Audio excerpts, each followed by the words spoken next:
Good morning mga ka-reels. It's up Saturday. Maaga ako nagising kasi naglalaba.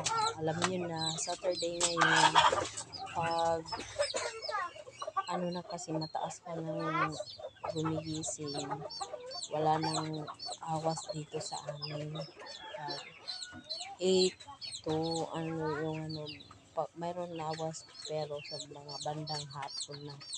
So ngayon mga ka-reels, isi-share ko lang kagabi kasi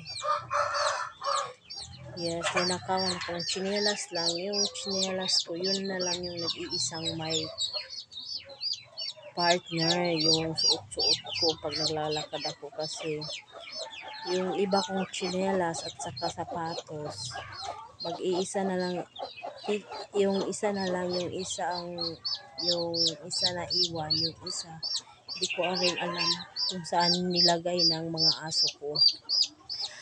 Pero kagabi sure ako na hindi aso ang kumuha kasi naangat ko siya kasi sabi ko nga para hindi maano ng aso.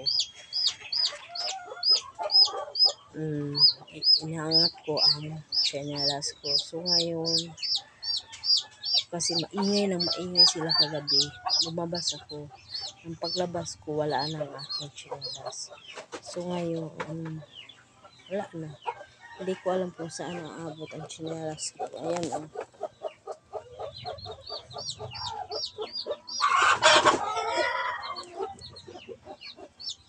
Ayan ang naiwan. So ngayon ang tanong ko, saan kaya aabot ang mga tsinelas na to? At saan pala makakarating ako ngayon sa mga tsinelas na to?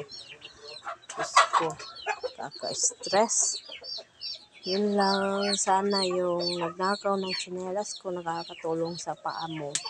At sa maling paraan man mo ginawa yan, I have no choice kasi yun ang kalakaran mo. So, sana wag mo nang ulitin kasi hindi ko alam kung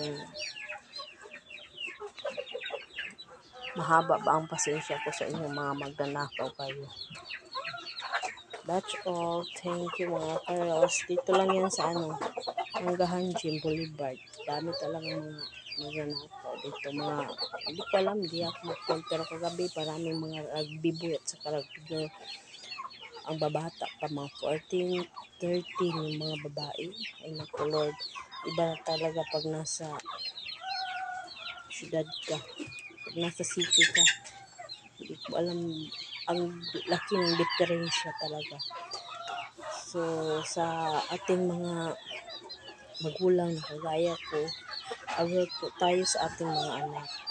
Kasi sa panahon ngayon, grabe, hindi natin alam kung anong ginagawa, hindi man natin makukontrol, pero at least yung minomonitor natin kasi hindi natin alam ang panahon ngayon guys, lalo na kapag ang anak natin ay babae.